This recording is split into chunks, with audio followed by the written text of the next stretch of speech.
Going to discuss about digital entrepreneurship. और digital entrepreneurship एक ऐसा सब्जेक्ट है जो एक लाइफ चेंजिंग सब्जेक्ट हो सकता है आपके लिए। अब आपका वो टाइम आ गया है कि आपको अपने करियर के लिए बहुत ज्यादा सीरियस होकर सोचना है। और क्योंकि इकोनॉमी में बहुत ज्यादा प्रॉब्लम है, जब मैंने आप लोगों को इंडियन इकोनॉमी पढ़ाया था उस समय हम लोग ने ये डेटा डिस्कस किया था कि इंडिया में unemployment rate all time high पे चल रहा है, 47 ईयर के हाई पे है, बेरोजगारी बहुत ज्यादा है। और उसके बाद ये सिनेरियो मैं आपको बता रहा हूँ कोविड-19 के पहले का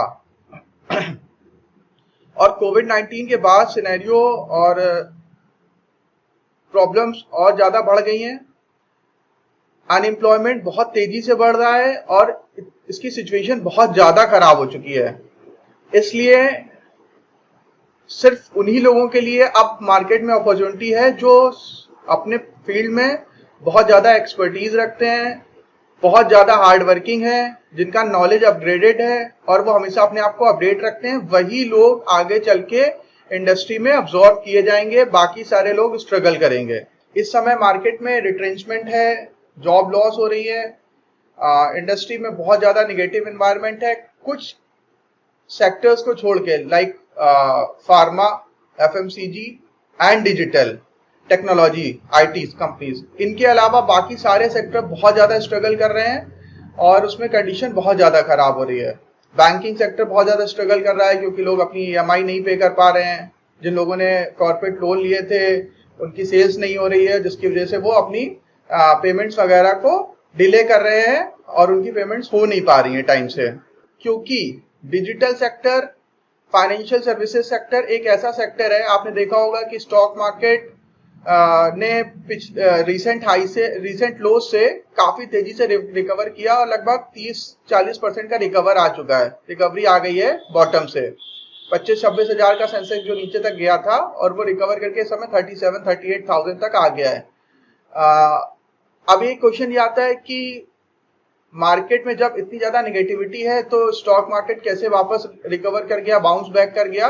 तो उसके लिए हम लोग एक सेपरेट क्वेश्चन लेंगे जब कभी आपको अगर समझना होगा, क्योंकि वो हमारा डिजिटल एंटरप्रेन्योरशिप का या एंटरप्रेन्योरशिप का सब्जेक्ट नहीं है। तो अगर आपको कभी अलग से समझना होगा तो हम उसको अलग से डिस्कस कर लेंगे। अभी हम लोग ये बात करने जा रहे हैं कि डिजिटल एंटरप्रेन्योरशिप या सिर्फ एंटरप्रेन्योरशिप आपकी आने वाली लाइफ को कैसे 360 डिग्री चेंज कर सकता है, कैसे ये आपकी लाइफ में वैल्यू एडिशन कर सकता है, कैसे ये आपको एडवांटेज दे सकता है। तो डिजिटल एंटरप्रेन्योरशिप में हम ये पढ़ेंगे कि किस तरह से सबसे पहले जो डिजिटल एंटरप्रेन्योर थे उन्होंने किस तरह से इस प्लैनेट को और हमारी लाइफ को बहुत ज्यादा चेंज किया है, पॉजिटिवली चेंज किया है। तो इसीलिए लास्ट टाइम पे हम लोग ने कुछ एंटरप्रेन्योर्स के बारे में बात करी थी और कुछ एंटरप्रेन्योर्स के बारे में मैं एक बार और जल्दी से आपसे डिस्कस कर लेता हूं कि डिजिटल एंटरप्रेन्योरशिप क्यों इंपॉर्टेंट है, इससे क्या एडवांटेज हो सकते हैं और इससे कितनी वेल्थ क्रिएट कर सकता है कोई इंडिविजुअल अपने लिए, सोसाइटी को क्या एडवांटेज दे सकता है और ओवरऑल इस प्लैनेट को क्या एडवांटेज दे सकता है। तो ये एक लिस्ट है कुछ टॉप 10 एंटरप्रेन्योर्स की, जिसमें Steve Job, Warren Buffett, Richard Branson, Larry Page. Steve Job from Apple, Warren Buffett from Berkshire Hathaway, Richard Branson Virgin Atlantis airlines, Larry Page founder Google, Elon Musk founder Tesla, PayPal, SpaceX, Hyperloop, solar city and many more. Jack Ma founder Alibaba, Sam Walton Walmart, Oprah Winfrey बहुत बड़ी है, anchor हैं, TV artist हैं, shows manage करती हैं, बहुत influence है इनका अमेरिका में। Mark Zuckerberg, CEO Facebook, Jeff Bezos founder and CEO Amazon. तो ये कुछ 10 लोगों की लिस्ट है और सिर्फ 10 लोग, ये टॉप 10 कहना गलत होगा इनको, क्योंकि इसमें पहली बात तो हमारे बहुत बड़े डिजिटल एंटरप्रेन्योर मिसिंग है, माइक्रोसॉफ्ट के बिल गेट्स, तो वो भी इसमें होने चाहिए। और ये इसके अलावा भी बहुत सारे एंटरप्रेन्योर्स हैं, तो लेकिन क्योंकि हमें टाइम भी सारे दुनिया के सारे एंटरप्रेन्योर्स को हम लोग डिस्कस नहीं कर सकते हैं, तो ये 10 को और हम लोग बेसिकली वॉरेन बिल गेट्स को डिस्कस करेंगे।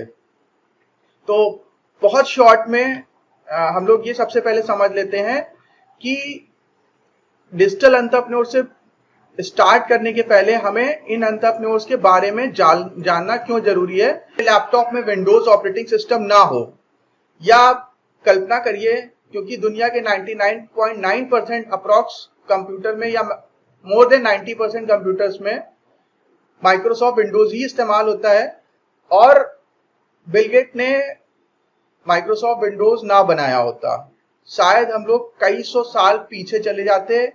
हमारा aviation, banking system, education system, hospitality, each and everything, क्योंकि सारी चीजें कंप्यूटराइज्ड हैं, ATM machine, digital transaction, e commerce, सारा कुछ कंप्यूटर से चलता है, डिफेंस सिस्टम। और अगर वो कंप्यूटर में माइक्रोसॉफ्ट विंडोज नहीं होगी तो ये कोई काम नहीं करेगा। एक बार भी अगर कोई हैकर कुछ आपके विंडोज को हैक कर लेता है तो उस समय एक बहुत बड़ा डिजास्टर हो जाता है, और ये कई बार होता है। तो आप इससे समझ सकते हैं कि ये जो बिल गेट्स साहब ने जो विंडोज बनाया था, तो वो ना सिर्फ उन्होंने अपने लिए वेल्थ क्रिएट करी, उन्होंने एक्स्ट्रा ऑर्डिनरी वेल्थ क्रिएट करी। बहुत लंबे समय तक दुनिया के सबसे अमीर रईस इंसान रहे, वो अभी भी टॉप 5 में है।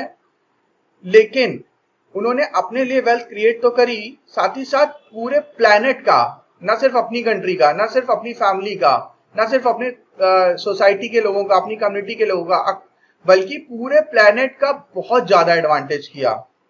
और स्टिल वो बिल एंड मेलिंडा फाउंडेशन के नाम से एक चैरिटेबल ट्रस्ट चलाते हैं, जिसमें वॉरेन बफेट साहब ने अपनी 75-80% तक वो लगातार चैरिटी करते रहते हैं, तो 75% वेल्थ अपनी चैरिटी कर रखी है।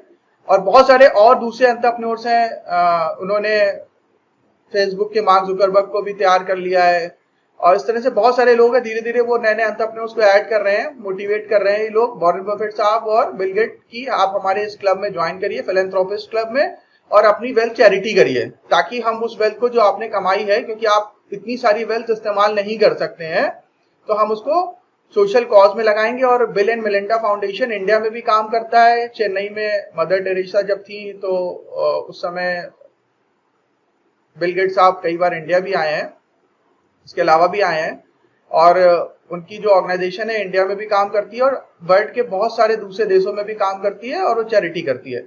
तो इस तरह से एक एंटरप्रेन्योर न सिर्फ अपनी पर्सनल लाइफ चेंज करता है, अपनी सोसाइटी की लाइफ चेंज करता है, अपनी फैमिली की लाइफ चेंज करता है, बल्कि पूरी दुनिया को का भविष्य बदल देता है, और पूरी दुनिया को कई सौ साल आगे ले जाता है। Same with Steve job. Apple products, इस समय एप्पल दुनिया की सबसे बड़ी कंपनी बनी हुई है।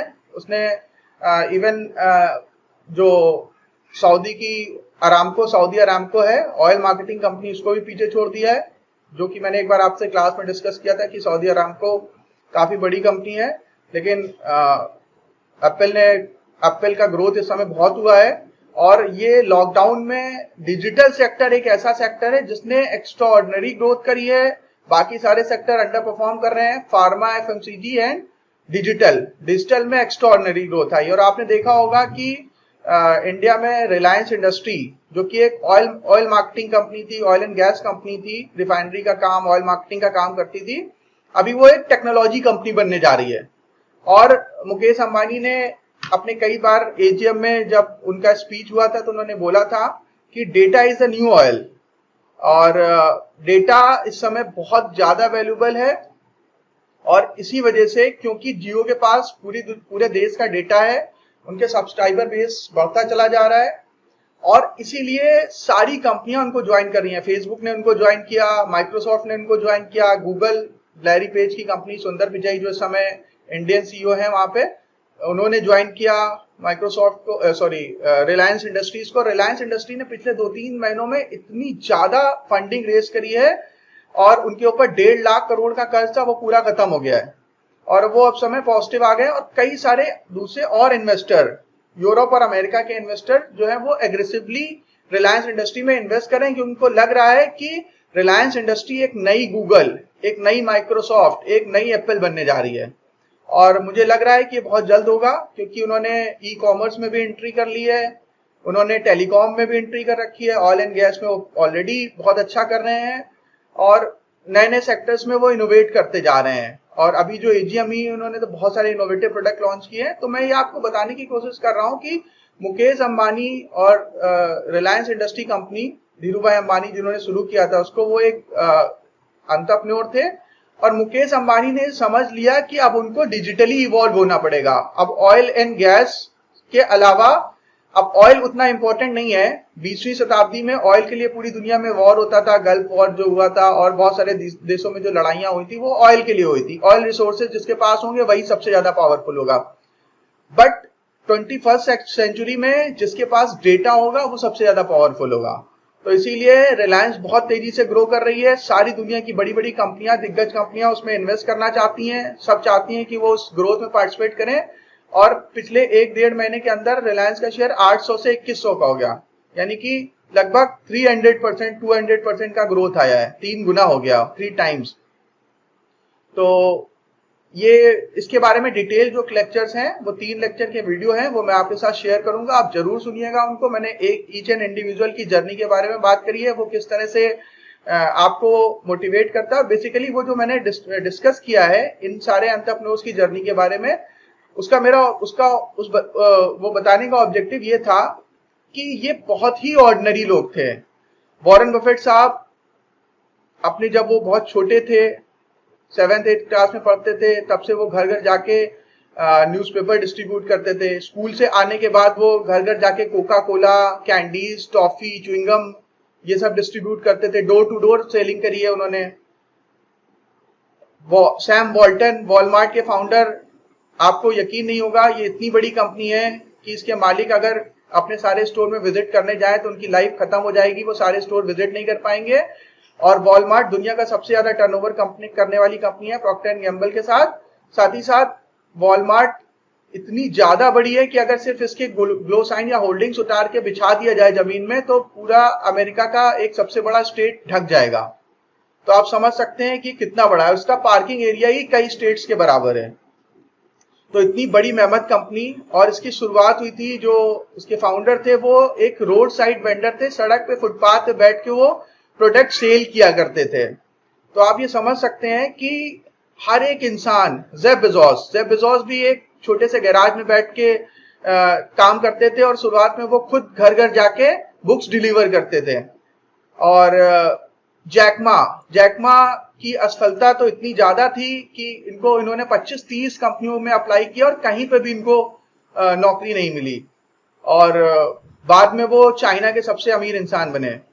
तो मैं आपको इस लेक्चर के माध्यम से ये बताने की कोशिश कर रहा हूँ कि क्योंकि हम लोग डिजिटल एंटरप्रेन्योर से पढ़ रहे हैं, तो एंटरप्रेन्योर जो स्टार्ट करता है उसके पास कोई एक्स्ट्राऑर्डिनरी एजुकेशन, कोई एक्स्ट्राऑर्डिनरी टैलेंट, आप लोग तो फिर भी बहुत बेटर कंडीशन में हैं। आप प्रोफेशनल एजुकेशन कर रहे हैं, आप ऑनलाइन क्लास अटेंड कर सकते हैं, आपके पास यूट्यूब है, आपके पास डिफरेंट कोर्सेज हैं, आपके पास मेंटोर्स हैं, आपके पास प्रोफेसर्स हैं। ये जो एंटरप्रेन्योर्स थे इनके पास कुछ नहीं था, इनके पास खाली विल पावर थी इनकी। और इन सारे लोगों ने बिल्कुल जीरो से स्टार्ट किया है और फिर वहां से बढ़ते बढ़ते वो दुनिया के सबसे अमीर इंसान तक पहुंच गए।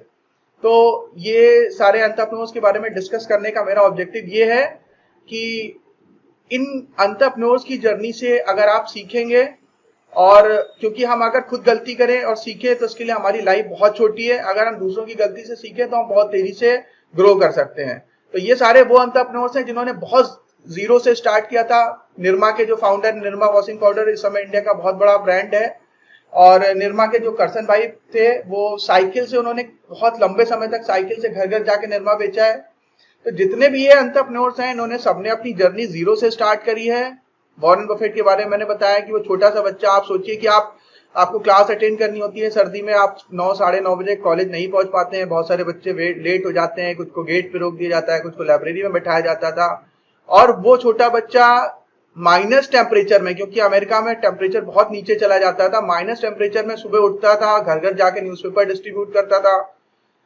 फिर इसके बाद वो स्कूल अटेंड करता था। अपनी स्कूल से आने के बाद फिर वो वापस घर घर जाके Coca Cola, candy, toffee, chocolate ये डिस्ट्रीब्यूट करता था। और लर्निंग हैबिट इनकी इतनी ज्यादा है कि at the age of 89 year, अभी वो 88-89 साल के हो गए हैं, और still he used to read near about 4 to 5 hours per day. और वो 4-5 घंटे हर दिन पढ़ते हैं और वो जो नॉलेज गेन करते हैं उसको वो इन्वेस्टिंग में इस्तेमाल करते हैं और उससे वो वेल्थ क्रिएट करते हैं और वो दुनिया के सबसे रईस इंसानों में से एक है। और वो रईस इंसान सबसे ज्यादा थे भी, अगर वो अपनी चैरिटी ना करते तो शायद बाकी सारे लोग उनके सामने कहीं भी स्टैंड नहीं कर सकते थे। तो ये सारे लोग वो है जिन्होंने सिर्फ हार्ड वर्क, अपना लर्निंग एटीट्यूड और will power, strong will power से दुनिया को फतेह कर लिया।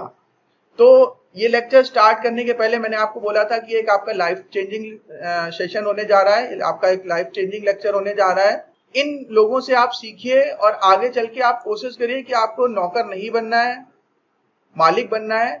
और जो लोग अगर जॉब में जाना भी चाहते हैं तो जॉब में जाइए, सीखिए और उसके बाद खुद का एंटरप्रेन्योरशिप स्टार्ट करिए, खुद की जर्नी स्टार्ट करिए। और अगर आप कंफर्टेबल हैं जॉब में तो वो भी कर सकते हैं, उसमें एंटरप्रेन्योर होता है। एंटरप्रेन्योर वो शख्स होता है, अब जैसे मैं सुंदर पिचाई का एग्जांपल देता हूं, जो इस समय गूगल के सीईओ, पहले फाउंडर लैरी पेज थे। सुंदर पिचाई ने गूगल को ज्वाइन किया और गूगल को ज्वाइन करने के बाद उन्होंने गूगल को बहुत बुलंदियों तक, ऊंचाइयों तक पहुंचा दिया है। लैरी पेज उनके ऊपर पूरा ट्रस्ट करते हैं, उन्होंने अपनी कंपनी उनको दे रखी है। सेम विद माइक्रोसॉफ्ट में ना, माइक्रोसॉफ्ट के सीईओ फाउंडर बिल गेट्स हैं, लेकिन कंपनी एक इंडियन सत्या नडेला चला रहे हैं, क्योंकि उनको पता है सत्या नडेला बहुत अच्छे से काम करे, तो ये एंटरप्रेन्योर है। तो अगर आप जॉब भी करना चाहते हैं तो आप इन लोगों की जर्नी से इंस्पायर्ड हो सकते हैं, इनसे सीख सकते हैं।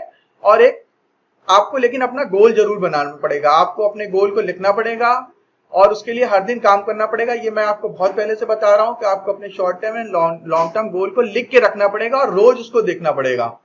तो आप डेफिनेटली सिर्फ इतना करने से ही आपके अंदर ड्रास्टिक जंप आएगा। और मेरे से कई सारे स्टूडेंट पूछते हैं, सर क्या मैं अगर अपना गोल लिख लूंगा शॉर्ट टर्म और लॉन्ग टर्म तो क्या मैं बहुत अच्छा हो जाऊंगा? हाँ, आप हो जाएंगे, एक बार करके देखिए। और आप उसको पीरियोडिकली रिव्यू जरूर करिए अपने गोल्स को, short term goals, medium term goals, long term goals. ठीक है, आप सिर्फ उसको लिखेंगे और उसको अगर आप रोज देखेंगे, अपने माइंड को एक इंस्ट्रक्शन देंगे, तो आपका माइंड एक इतनी पावरफुल मशीन है, इतनी पावरफुल सुपर कंप्यूटर है, जो आप इससे मांगेंगे वो कर देगा।